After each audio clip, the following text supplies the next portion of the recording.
Hi mga ka-nice! Welcome to my vlog! Update nga pala sa ginagawa naming abuhan doon sa aming Resi Farm sa Magallanes, Cavite.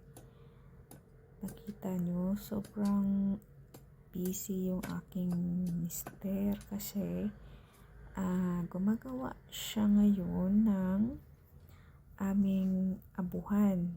Kung sa Ilonggo pa ang tawag namin dito, dapog.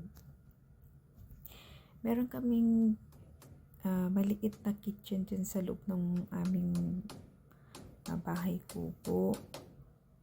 Pero gumawa kami ng extension dyan sa labas para sa abuhan. Para makapagluto kami na gamit namin uling or kahoy. At ang reason din kaya nilagyan namin siya ng extension para yung pinto namin hindi siya nababasa kapag naulan.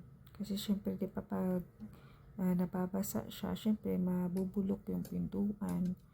Kaya ang ginawa namin, nilagyan namin siya ng extension para sa aming abuhan nga. Para dyan na kami magluto ng aming pagkain. Gamit namin yung kahoy. Ayun. So, ngayon, bali mga 90% na yung natapos ng asawa ko sa pagpapanday. Bali, yung ginagawa niya ngayon, yan na lang talaga yung pinakakulang. So, malapit-lapit na rin yan matapos. Bali, dingding na lang yung ilalagay niya dyan, tsaka yung pintuan. Diba? Laking bagay din siya na yung wala kaming binili na materyales, kundi pako lang talaga. Yung yero na ginamit namin dyan, sobra yan sa yero na ginamit namin pang bakod. Ayan.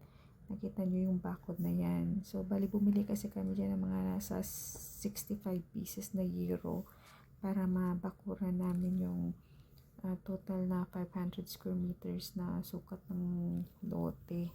Para kung magtaniman kami, walang hayop na pasok or walang mga masamang tao na maglakas loob para kunin yung mga tanim namin o pakialaman yung mga halaman namin, diba? So, tingnan mo, ang ganda. As in, gusto ko talaga siya kasi parang provincial vibes talaga yung dating.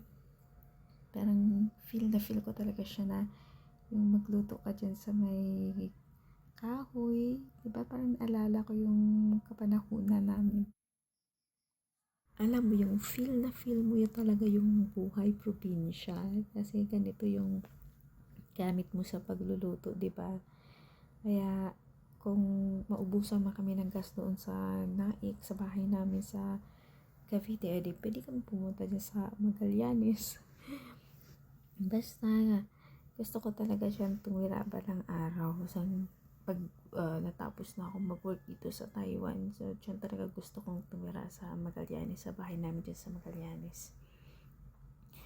So, ayan na mga ka-nice. Tingnan nyo, busy yung aking asawa. So, nanguha siya ngayon ng mga panggatong. Kasi, syempre, diba, pwede niya mailagay dyan sa ilalim ng parang pinakaabuhan. So, i-stack niya dyan para kung sakali umulan man, edi meron siyang ipon na mga panggatong. So, ang galing, diba? So, pag wala siyang ginagawa, yun, naglinis siya dyan ng aming mga bakuran. Tapos, sa ngayon, nagpupunla siya ng mga gulay na gusto niyang itanim. Kaya lang ang hirap gawa ng summer pa kasi. Kaya ang hirap magtanim kasi kailangan mong alagaan ng dilig. Kung minsan kasi